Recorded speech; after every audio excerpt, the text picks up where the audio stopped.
देवेंद्र फडणवीस आणि उद्धव ठाकरे या दोन नेत्यांनी विधान भवनातल्या लिफ्टमधून 2 मिनिटं एकत्र प्रवास केला।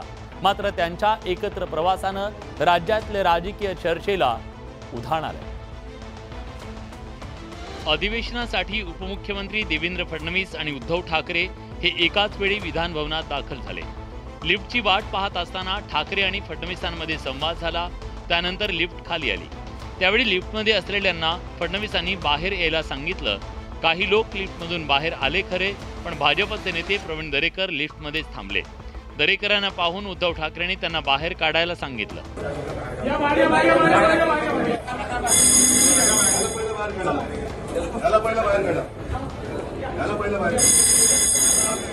खरं तर उद्धव ठाकरे हे गमतीने म्हणाले, त्यामुळे दरेकर काही लिफ्ट बाहेर आले नाही।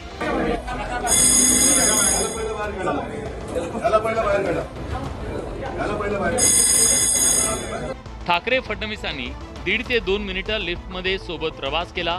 त्यानंतर दुसऱ्या मजल्यावर लिफ्टमधून बाहेर पडल्यानंतर ठाकरे आणि फडणवीसांच्या वाटा वेगळ्या झाल्या। उद्धव ठाकरे आणि देवेंद्र फडणवीसांनी विधान भवनाच्या एकाच लिफ्टमधून एकत्र प्रवास केला। विधान भवनातल्या लिफ्टमधील या नेत्यांमध्ये नेमका संवाद झाला याची उत्सुकता आहे। नेमका काय संवाद झाला हे आता समोर आलं। देवेंद्र फडणवीस दरेकर सभागृहात जाण्यासाठी लिफ्टच्या जवळ उभे होते। या लिफ्ट जवळ उद्धव ठाकरे, मिलिंद नार्वेकर आले। दरेकर लिफ्टमध्ये शिरले। ठाकरे दरेकरांना म्हणाले, आधी याला बाहेर काढा। दरेकर म्हणाले, तुम्ही दोघं एकत्र जाणार असाल तर मी बाहेर जातो। तुमच्यातला संवाद मी बाहेर सांगणार नाही असं दरेकर म्हणाले। ठाकरे दरेकरांना म्हणाले, आधी तू बाहेर ये। माझ्या ओठावर एक आणि पोटात एक असं नसतं। दरेकरांनी मिश्किल वक्तव्य केलं। मी देखील सोबत येतो असं दरेकरांनी ठाकरेंना सांगितलं। या संभाषणानंतर ठाकरे, फडणवीस, नार्वेकर, दरेकर एका लिफ्टमधून गेले। लिफ्टमधून बाहेर पडल्यानंतर ठाकरे फडणवीस वेगळ्या दिशेने गेले। देवेंद्र फडणवीसांच्या सोबत लिफ्टमध्ये झालेली भेट हा केवळ योगायोग होता असं उद्धव ठाकरेंनी म्हटलंय। यातून राजकीय अर्थ काढू नये असंही ठाकरेंनी स्पष्ट केलं। या पुढच्या गुप्त बैठका लिफ्टमध्ये करू असा मिश्किल टोलाही उद्धव ठाकरेंनी लगावला। ठाकरेंच्या पक्षाचे प्रमुख उद्धव ठाकरे आणि राज्याचे उपमुख्यमंत्री देवेंद्र फडणवीस यांची विधान भवनात लिफ्ट जवळ भेट झाली। यावर बोलताना योगायोगानं ही भेट झाल्याचं उद्धव ठाकरे म्हणाले। लिफ्टमध्ये मी आणि देवेंद्र फडणवीस एकत्र होतो। अनेकांना असं वाटलं असेल ते गाणं आहे ना, नाना करते प्यार, म्हणजे त्यांचा पाटोळींशी काही संबंध नाही। नाना करते प्यार म्हणून तुम्ही से कर बैठे असं काही नाही आहे। ती एक योगायोगाने झालेली अनौपचारिक भेट होती। या दोन्ही नेत्यांनी एकत्रितपणे लिफ्टमधून प्रवास केला। त्यावरून उद्धव ठाकरेंनी टोलेबाजी केली। बोलले की भिंतीला कान असतात आणि लिफ्टच्या भिंतीला कान नसतात। त्याच्यामुळे तुम्ही एक चांगली सजेशन केली की यापुढे आमच्या गुप्त बैठका आम्ही लिफ्टमध्येच करू। राज्यातल्या सत्ता संघर्षानंतर भाजपात आणि ठाकरेंच्या पक्षात विस्तव जात नव्हता। लोकसभा निवडणुकीत तर या दोन्ही पक्षांनी एकमेकांवर यथेच्छ टीका केली। विधान भवनातल्या योगायोगाच्या या भेटीनंतर दोन्ही पक्षातली दरी कमी होणार का याची चर्चा राजकीय वर्तुळात सुरू झाली आहे। उद्धव ठाकरे आणि देवेंद्र फडणवीस या दोन नेत्यांनी विधान भवनातल्या लिफ्टमधून एकत्र प्रवास केला। या भेटीमुळे राजकीय चर्चांना उधाण आलं। मतभेदाकडून या दोन्ही नेत्यांमध्ये मनोमिलनाचा प्रवास सुरू झाला का याची चर्चा सुरू झाली। विधान भवनाच्या लिफ्टजवळ उद्धव ठाकरे आणि देवेंद्र फडणवीस एकाच वेळी आले। यावेळी प्रवीण दरेकर उपस्थित होते। यावेळी नेमका काय संवाद झाला हे प्रवीण दरेकरांनी सांगितलं। कोणीतरी असं सांगितलं की आपण दोघं एकत्रित आहात, बरं वाटतं। तर उद्धवजी म्हणाले की ह्याला पहिलं बाहेर काढा। तर मी बोललो तुमचं अजून समाधान झालं नाही। बोललो माझी बाहेर जायची तयारी आहे। होता एका एकत्र बोलता तसं करा। लिफ्टमधून आधी याला बाहेर काढा या ठाकरेंच्या वक्तव्यावर दरेकरांनी प्रतिक्रिया दिली आहे। एक खरं आहे, म्हणजे मी विद्यार्थी सेनेत किंवा शिवसेनेत राज ठाकरे साहेबांसोबत काम करत होतो तेव्हापासूनचा राग अजून त्यांच्या पोटातनं गेलेला नाहीये। राजकारणात कुणी कुणाचा कायमचा शत्रू नसतो याकडे दरेकरांनी लक्ष वेधलंय। नाही, मला वाटतंय बघा, राजकारणात आम्ही कोण एकमेकांचे कायम शत्रू नसतो। राजकीय त्या ठिकाणी आमचं वैमनस्य असतं। एकूणच ठाकरे आणि फडणवीसांच्या भेटीनं राजकीय वर्तुळात चर्चांना उधाण आलंय। मनभेदाकडून मनोमिलनाकडे दोन्ही पक्षांचा प्रवास सुरू होणार का याची चर्चा सुरू झाली आहे। नुकत्याच पार पडलेल्या लोकसभा निवडणुकीच्या प्रचारात भाजप आणि ठाकरेंच्या नेत्यांमध्ये आरोप प्रत्यारोपांच्या फैरी चढल्या। एकमेकांवर वार पलटवार करण्याची एकही संधी या दोन्ही बाजूंकडून सोडण्यात आली नाही। अशात विधिमंडळाच्या पावसाळी अधिवेशनाच्या पहिल्या दिवशी काहीसा गारवा अनुभवायला मिळाला। संसदीय कामकाज मंत्री चंद्रकांत पाटील विधिमंडळातल्या विधान परिषदेचे विरोधी पक्षनेते अंबादास दानवेंच्या भेटीला त्यांच्या केबिनमध्ये पोहोचले। त्यावेळी तिथं उद्धव ठाकरेंसह त्यांच्या पक्षाचे आमदार उपस्थित होते। यावेळी चंद्रकांत पाटलांनी उद्धव ठाकरेंना चॉकलेट भेट दिलं। विशेष म्हणजे यावेळी पाटलांनी ठाकरे गटाच्या अनिल परबांचं अभिनंदन केलं। कालच पदवीधर मतदारसंघाची निवडणूक झाली, त्यात अनिल परब उमेदवार होते। विशेष म्हणजे परबांसमोर भाजपचा उमेदवार होता। पाटील यांनी परब यांचं ॲडव्हान्समध्ये अभिनंदन केलं।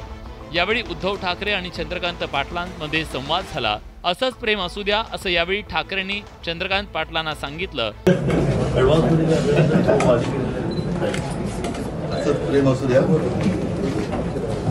या संवादानंतर चंद्रकांत पाटील दानवेंच्या केबिनमधून निघून गेले। राजकीय मतभेद असले तरी मनभेद नसल्याचं या नेत्यांच्या भेटीतून समोर आलंय। चंद्रकांत पाटील यांची आज उद्धव ठाकरेंशी दानवेंच्या केबिनमध्ये भेट झाली। लोकसभा निवडणुकीच्या प्रचारानं वातावरण तापलं होतं, मात्र चंद्रकांत पाटील आणि ठाकरेंच्या भेटीत हलकं फुलकं वातावरण पाहायला मिळालं। मात्र भेटीवरून राजकारण तापलं। चंद्रकांत पाटील यांनी विधिमंडळात उद्धव ठाकरेंची भेट घेतली। त्यावेळी दोन्ही नेत्यांमध्ये संवाद झाला। यापुढे असंच प्रेम राहू द्या असं उद्धव ठाकरे म्हणाले। यावेळी चंद्रकांत पाटलांनी अनिल परबांचं ॲडव्हान्समध्ये अभिनंदन केलं। चंद्रकांत पाटलांच्या या भेटीनंतर राजकीय प्रतिक्रिया आल्या। आतापर्यंत मुलींच्या मोफत शिक्षणाबद्दल जे काही आश्वासन दिलं होतं चंद्रकांत दादांनी, आज मला चॉकलेट देऊन गेले ते तशीच ते योजनेचं चॉकलेट त्यांनी दिलं होतं जे पोकळ ठरलं। हे आता योजनेची चॉकलेट देऊ नका। अभिनंदन केलेलं नाहीये, शुभेच्छा आमच्या सगळ्यांनाच आहे। लोकशाहीमध्ये महोत्सवामध्ये जो जो उमेदवार उभा राहील त्याला शुभेच्छा आहे, पण अनिल परब यांना अभिनंदन करण्याची वेळ मतदार आणू देणार नाहीत। या भेटीनंतर राजकीय टोलेबाजी झाली। मात्र लोकसभा निवडणुकीच्या प्रचारानं राज्यातलं राजकीय वातावरण तापलं होतं। मात्र चंद्रकांत पाटील आणि ठाकरेंच्या भेटीत हलकं फुलकं वातावरण पाहायला मिळालं। लोकसभा निवडणुकीत महाविकास आघाडीनं जोरदार मुसंडी मारली आहे। आता सर्व राजकीय पक्षांना विधानसभा निवडणुकीचे वेध लागलेत, पण लोकसभा निवडणुकीच्या निकालामुळे महाविकास आघाडीच्या शिडात चांगलीच हवा भरली आहे। त्यामुळे आता शरद पवारांच्या पक्षानं भाजपसोबत गेलेल्या अजित पवारांची राष्ट्रवादी आणि एकनाथ शिंदेंच्या नेतृत्वातल्या शिवसेनेला डिवचायला सुरुवात केली। एकीकडे पावसाळी अधिवेशनाला सुरुवात झाली आहे, तर दुसरीकडे राजकीय टीकेचा वर्षाव सुरू आहे। शरद पवारांच्या राष्ट्रवादीनं महायुतीतल्या शिवसेना आणि राष्ट्रवादीला सोशल मीडियावर डिवचलंय। थोरल्या पवारांच्या पक्षानं सोशल मीडियावर एक पोस्ट शेअर करत महायुतीवर जोरदार निशाणा साधलाय। महाराष्ट्राच्या जनतेनं लोकसभेच्या निकालात शिकवलेला धडा, कमळातली बेडकं का विसरतात? लोकसभेतल्या या कामगिरीनं महाविकास आघाडीतील नेत्यांचा आत्मविश्वास दुणावलाय। त्याचे पडसाद सोशल मीडियावर उमटू लागले आणि त्यातूनच ही टीका करण्यात आली आहे। ज्यांनी कोणी केलं असेल त्याच्या मेंदूची तपासणी केली पाहिजे। कदाचित स्वतःबद्दल तो बोलतोय काय हे बघितलं पाहिजे। शरद पवार यांच्या पक्षानं नेमका कुणावर निशाणा साधलाय? त्यांच्या दृष्टीनं महायुतीतला बेडूक कोण आहे याची चर्चा राजकीय वर्तुळात सुरू आहे। पण आता या टीकेनं आगामी काळात राजकीय चिखल होण्याची शक्यता नाकारता येत नाही। भाजप आणि शिवसेनेनं लोकसभा पराजयासाठी अजित पवारांकडे बोट दाखवायला सुरुवात केली। कधी पक्षांतर्गत बैठका, कधी उघड मेळाव्यांमधून अजित पवारांना लक्ष्य केलं जातंय। त्यामुळे महायुतीच्या कार्यकर्त्यांमधली धुसफूस आता चव्हाट्यावर आली। पुणे जिल्ह्याच्या दौंडमध्ये भाजप कार्यकर्त्यांची बैठक पार पडली। या बैठकीत अजित पवारांविरोधात सूर ऐकायला मिळाला। अजित पवार सत्तेत असतील तर आम्हाला सत्ता नको असं म्हणत त्यांनी अजित पवारांच्या महायुतीत विरोध केलाय। आणि खरं जर निर्णय घेणार असेल तर अजितदादांना या महायुतीतून बाहेर अन्याय केलाय त्यांनी, सुभाष बापूंवर अन्याय केलाय, राहुल दादांवर अन्याय केलाय, योगेश सरदारवर। दरम्यान अजित पवारांच्या पक्षाचे कार्यकर्ते सुदर्शन चौधरींविरोधात आक्रमक झाले। पुण्यातल्या बाजार समितीत सुदर्शन चौधरींविरोधात आंदोलन केलं। त्यानंतर सुदर्शन चौधरींनी आपल्या वक्तव्याबद्दल दिलगिरी व्यक्त केली आहे। त्यांनी त्या ठिकाणी तात्काळ माफी मागावी एवढीच आम्हाला विनंती आहे। माफी आदरणीय अजितदादांची मागावी। तुम्हाला वाटत असेल की बाबा दादांविषयी मी चुकीचं वक्त केलं, मी दिलगिरी व्यक्त करतो दादांची सगळ्यांची। मला काही ह्या वादामध्ये कुठल्या पडायचं नाही। माझं व्यक्तिगत मत होतं, त्याचा पक्षाचा कुठलाही संबंध नाही आहे. एकूणच महायुतीच्या कार्यकर्त्यांमधले धुसफूस असल्याचं चित्र समोर आलंय. हे धुसफूस न थांबल्यास महायुती संकटात येण्याची शक्यता आहे. लोकसभा निवडणुकीत महाविकास आघाडीनं एकत्र लढत राज्यात चांगलं यश मिळवलं. आगामी विधानसभा निवडणुकीतही महाविकास आघाडी एकत्र लढणार आहे. जागा वाटपात लवकरच मविया चर्चा सुद्धा होणार आहे. अशातच विधानसभा निवडणुकीला सामोरं जाताना महाविकास आघाडीला मुख्यमंत्री पदाचा चेहरा द्यावा लागेल असं वक्तव्य संजय राऊतांनी केलंय. महाराष्ट्रामध्ये चेहऱ्याशिवाय, मुख्यमंत्री पदाच्या चेहऱ्याशिवाय निवडणुकीला सामोरं जाणं हा धोका आहे. बिनचेहऱ्याचं सरकार किंवा बिनचेहऱ्याची महाविकास आघाडी अजिबात चालणार नाही. लोकांना चेहरा द्यावाच लागेल असं संजय राऊतांनी ठणकावून सांगितलं. पण बिनचेहऱ्यांचं महाविकास आघाडी किंवा बिनचेहऱ्याचं सरकार हे अजिबात चालणार नाही. लोक स्वीकारणार नाही. लोकांना चेहरा द्यावाच लागेल. राज्यातल्या जनतेनं मवियाचं सरकार असताना उद्धव ठाकरेंचं नेतृत्व पाहिलंय असं राऊत म्हणाले. या महाराष्ट्रानं महाविकास आघाडीचे मुख्यमंत्री म्हणून उद्धव ठाकरे साहेबांचं काम पाहिलं. लोकसभेतलं मतदान अनेक घटकांचं हे माननीय उद्धव ठाकरे यांच्याकडे पाहून सुद्धा झालेलं आहे. राऊतांच्या या विधानानं मवियात सीएम पदावरून आतापासूनच झुंपण्याची शक्यता आहे. महाविकास आघाडीला लोकसभेला सामोरं जाताना सीएम पदाचा चेहरा द्यावा लागेल असं वक्तव्य ठाकरेंच्या पक्षाचे खासदार संजय राऊतांनी केलं. महाविकास आघाडीच्या घटक पक्षाच्या नेत्यांकडून याबाबतची प्रतिक्रिया यायला सुरुवात झाली. मवियाला आगामी निवडणुकीत मुख्यमंत्री पदाचा चेहरा द्यावाच लागेल या संजय राऊतांच्या वक्तव्यानं मवियाच्या घटक पक्षांच्या नेत्यांच्या प्रतिक्रिया समोर आल्या. वैयक्तिक इच्छा व्यक्त करायला हरकत नाही, मात्र मवियाच्या बैठकीत मुख्यमंत्री पदाच्या चेहऱ्याबाबत निर्णय होईल असं काँग्रेस नेत्यांनी म्हटलंय. तर कोणत्याही पदापेक्षा मवियाचं सरकार आणण्यासाठी सगळ्यांनी एकत्र राहण्याची गरज पवारांच्या पक्षाच्या नेत्यांनी अधोरेखित केली. जागा वाटपाचा प्रश्न आहे आणि फेस असेल की नाही त्याच्यावरही चर्चा कदाचित करण्याचा विषय आला तर तेही करू. या सगळ्या गोष्टी मी वैयक्तिक काही म्हणण्यापेक्षा त्या बैठकीमध्ये हा निर्णय होईल. पदासाठी लढण्यापेक्षा विचारासाठी लढत या राज्यामध्ये भाजपला हद्द पार करण्याची खऱ्या अर्थाने वेळ आलेली आहे. आम्ही एकत्रित बसून या सगळ्यांचा निर्णय करू शकू.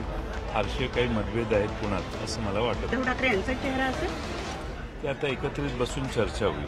मविया मुख्यमंत्री पदाचा चेहरा जाहीर करणार का आणि तो कोण असेल याची चर्चा आतापासून सुरू झाली आहे. संजय राऊत यांच्या माध्यमातून महाविकास आघाडीनं मोठी खेळी केली आहे. उद्धव ठाकरेंना सीएम पदाचा चेहरा म्हणून प्रोजेक्ट करायला ठाकरे गटानं सुरुवात केली. या मुद्द्यावरून उद्धव ठाकरेंनी महायुतीची चांगलीच फिरकी घेतली. परिणामी महायुतीची अडचण झाली. महाविकास आघाडीचे चाणक्य संजय राऊतांनी पत्रकार परिषद घेऊन महाराष्ट्रात आगामी विधानसभा निवडणुकीसाठी मतदारांच्या समोर चेहरा द्यावा लागेल असं वक्तव्य केलं. तर उद्धव ठाकरेंनी मवियाच्या सीएम पदाच्या चेहऱ्याबाबत बोलताना थेट महायुतीवर सवालाच्या फैरी झाडल्या. पहिल्या प्रथम महायुतीमध्ये त्यांच्या अपयशाच्या धन्याचा चेहरा समोर येऊ द्या. कारण ते एकमेकाकडे बोटं दाखवते, तुमच्यामुळे आम्ही पडलो त्यांच्यावर तो चेहरा येऊ द्या. आमचा महाविकास आघाडीचा चेहरा योग्य वेळेला आम्ही आणू. महायुतीचा सीएम पदाचा चेहरा कोण यावर थेटपणे भाष्य करणं भाजप नेत्यांनी टाळलंय. हे तर आमच्याकडे आम्ही तर कोणी दावा करत नाहीये. हा होईल का तो होईल का तो होईल. आमच्याकडे तिन्ही पक्ष मिळून ठरवतील. वरती आमचे हायकमांड आहेत पक्ष श्रेष्ठ दिल्लीला, ते त्या संदर्भामध्ये बोलतील, ते ठरवतील. पण आम्ही आतापासूनच्या भानगडी करत नाहीये. संजय राऊतांनी उद्धव ठाकरेंच्या रूपानं त्यांचा हुकमी एक्का टाकलाय. आता महायुती कुणाचा पत्ता टाकणार याकडे राज्याचं लक्ष लागलंय. विधिमंडळाच्या पावसाळी अधिवेशनाला सुरुवात झाली आहे. या पार्श्वभूमीवर माध्यमांशी बोलताना उद्धव ठाकरेंनी सरकारवर टीका केली. या सरकारचं निरोप घेण्याचं अधिवेशन आजपासून सुरू झालंय असं टीकास्त्र उद्धव ठाकरेंनी डागलं. गेल्या 2 वर्षात केलेल्या कोणत्या योजना तुम्ही पूर्ण केल्या हे सांगा असं थेट आव्हान उद्धव ठाकरेंनी सरकारला दिलं. राज्य सरकारच्या अंतरिम अर्थसंकल्पात विविध घोषणा केल्या जाण्याची शक्यता आहे. त्यावर उद्धव ठाकरेंनी टोला हाणलाय. जो काही घोषणांचा पाऊस पडेल हा गाजर संकल्प असणार आहे. राज्य आणि केंद्र सरकारवरही उद्धव ठाकरेंनी निशाणा साधला. हे लिकेज सरकार आहे. कारण राम मंदिराच्या गाभाऱ्यात सुद्धा लिकेज झालेलं आहे. पेपर फुटी झालेली आहे. पेपर सुद्धा लीक होत आहेत, मंदिर सुद्धा लीक होत आहे. लाडकी बहीण योजनेप्रमाणे लाडका भाऊ योजना आणा अशी मागणी उद्धव ठाकरेंनी केली. लाडकी बहीण योजना आणा पण तुम्ही आता मुली आणि मुलांमध्ये भेदभाव करू नका, लाडका भाऊ म्हणून पण आणा. यावेळी बोलताना उद्धव ठाकरेंनी मुख्यमंत्री एकनाथ शिंदेंवर निशाणा साधला. असा राज्यात नव्हे देशात दुसरा कोणताही शेतकरी नसेल की जो हेलिकॉप्टरने स्वतःच्या शेतात जातो आणि पंचतारांची शेती करतो. विशेषतः अमावस्या पौर्णिमेला वेगळं पीक काहीतरी काढतात असं माझ्या कानावर आहे. राज्यातल्या शेतकऱ्यांना कर्जमाफी देण्याची मागणी उद्धव ठाकरेंनी केली. तर तात्काळ शेतकऱ्यांची कर्जमुक्ती जाहीर करून निवडणुकीच्या आत तुम्ही ती अंमलबजावणी करा. राज्य सरकारकडून केवळ घोषणा केल्या जातात, अंमलबजावणी होत नाही अशी टीका ठाकरेंनी केली. राज्य सरकारचं निरोपाचं अधिवेशन असल्याची टीका उद्धव ठाकरेंनी केली. उद्धव ठाकरेंनी केलेल्या टीकेला मुख्यमंत्री एकनाथ शिंदेंनी जोरदार प्रत्युत्तर दिलंय. आपलं सरकार फील्डवर उतरून काम करणारं सरकार असल्याचं सांगत उद्धव ठाकरेंना त्यांनी जोरदार टोला लगावला. उद्धव ठाकरे आणि फडणवीसांनी विधानभवनात लिफ्टमधून एकत्र प्रवास केला, त्यावरून मुख्यमंत्र्यांनी जोरदार टोलेबाजी केली. कोणी लिफ्ट मागितली तरी ते 6व्या मजल्यापर्यंत ती लिफ्ट काय पोहोचू शकणार नाही. उद्धव ठाकरेंनी केलेल्या टीकेचा मुख्यमंत्र्यांनी समाचार घेतला. लंडन मधल्या पंचतारांकित हॉटेलपेक्षा पंचतारांकित शेती केव्हाही बरी की नाही. शेतकऱ्यांना सरकारनं सर्वतोपरी मदत केल्याचं सांगत मुख्यमंत्र्यांनी उद्धव ठाकरेंवर टीका केली. आता ते बांद्रा ते बांदा कधी पाहिलंय का? कसं शेतकऱ्याचं दुःख कळेल? त्याला शेतावर जावं लागतं. यावेळी बोलताना उद्धव ठाकरेंवरही त्यांनी निशाणा साधला. बहीण पण करू, लाडका भाऊ पण करू, पण बोलणाऱ्यांचे भाऊ कुठे आहेत? कुठे आहेत भाऊ? त्यांनी तर विचार करावा, आत्मपरीक्षण करावं का सगळे भाऊ गेले. शेतकऱ्यांसह सर्वसामान्यांचे प्रश्न सरकार सोडवत असल्याचं मुख्यमंत्र्यांनी सांगितलं. बीड लोकसभा मतदारसंघात शरद पवारांच्या पक्षाचे उमेदवार बजरंग सोनवणे यांनी पंकजा मुंडेंचा पराभव केला. बीडमधल्या या निकालानंतर शिवसेना पदाधिकाऱ्यांची एक ऑडिओ क्लिप सोशल मीडियावर व्हायरल झाली. या ऑडिओ क्लिपमध्ये बजरंग सोनवणेंना कशा प्रकारे मदत केली याची कबुली त्यांनी दिली. दरम्यान या ऑडिओ क्लिपची न्यूज 18 लोकमत पुष्टी करत नाही. लोकसभा निवडणुकीत बीडमध्ये शिवसेना पदाधिकाऱ्यानं बजरंग सोनवणेंना मदत केल्याची कबुली देणारी ऑडिओ क्लिप सध्या व्हायरल होतीये. शिवसेना जिल्हा प्रमुख आणि राष्ट्रवादी शरद पवार गटाच्या कार्यकर्त्यांमधला हा संवाद असल्याचं बोललं जात आहे. न्यूज 18 लोकमत या ऑडिओची पुष्टी करत नाही. निवडणुकीत बजरंग सोनवणेंना कशी मदत केली याबाबतचं हे संभाषण आहे. बाकी 376 बूथवरली सगळी यंत्रणा मी बाप्पाला देऊन टाकली होती. हे मी तितकंच करतो, प्रमाणे दिली ह्यावेळेस. म्हणजे मी माझ्या आयुष्यात पंकजा मुंडेला पहिल्यांदा धोका दिला. दरम्यान या प्रकरणी मुख्यमंत्र्यांकडे तक्रार करणार असल्याची भूमिका बीडमधल्या भाजप नेत्यांनी घेतली आहे. जर कुणी चुकीचं काम केलं असेल तर त्याला पक्षांचे जे वरिष्ठ आहेत त्यांच्या कानावर घालून या संदर्भामध्ये काय ते निर्णय. दरम्यान या संदर्भात न्यूज 18 लोकमतनं कुंडलिक खांडेंशी संपर्क साधण्याचा प्रयत्न केला, मात्र त्यांचा फोन बंद आहे. आता या प्रकरणी महायुतीचे नेते काय भूमिका घेतात याची उत्सुकता आहे. ज्येष्ठ नेते एकनाथ खडसे गेल्या काही महिन्यांपासून भाजप प्रवेशासाठी इच्छुक आहेत, तशी घोषणा त्यांनी केली. भाजपच्या उमेदवार आणि त्यांच्या सून रक्षा खडसे यांचा प्रचारही त्यांनी केला. लोकसभा निवडणुकीनंतर त्यांचा भाजप प्रवेश होईल असं बोललं जात होतं, मात्र अजूनही हा प्रवेश काही झालेला नाही. विधिमंडळ परिसरात एकेकाळी भाजपात असलेले एकनाथ खडसे आणि भाजपच्या आमदार माधुरी मिसाळ यांची भेट झाली. यावेळी त्यांच्यातल्या संवादाचा व्हिडिओ व्हायरल झाला. यावेळी भाजपचे आमदार अतुल भातखळकर उपस्थित होते. यावेळी बोलताना मागून येणाऱ्यांना संधी मिळते, नव्यानं येणाऱ्यांना संधी मिळते, आपल्याला सांगतात थांबा थांबा, हे वाईट आहे, अशा शब्दात खडसे माधुरी मिसाळ यांच्याकडे नाराजी व्यक्त करताना दिसले. दरम्यान भाजपमध्ये कोणतीच खदखद नसल्याचं भाजप नेत्यांनी म्हटलं. माझं असं बिलकुल मत नाही. ही भारतीय जनता पार्टी एका ध्येयावर चालणारी पार्टी आहे. त्यामुळे कार्यकर्ता म्हणून आम्ही प्रामाणिकतेनं काम करावं, देशाची सेवा करावी, पार्टीच्या माध्यमातून एवढं आम्हाला शिकवलेलं आहे. आम्ही त्याच शिकवणीवर चालू आहे. एकनाथ खडसेंचा भाजपात अजून प्रवेश झालेला नाही, त्यात खडसेंनी व्यक्त केलेल्या भावनेची चर्चा सुरू आहे. मुंबईत काही दिवसांपूर्वी मालाडच्या एका व्यक्तीला ऑर्डर केलेल्या आईस्क्रीमच्या कोनमध्ये मानवी बोट आढळलं. त्यामुळे खळबळ उडाली होती. या प्रकरणाची गंभीर दखल घेत आईस्क्रीम तयार होण्याचं ठिकाण ते डिलिव्हरीच्या टप्प्यापर्यंत तपास पोलिसांनी केला आणि या संपूर्ण प्रकरणाचं गूढ अखेर उकललं.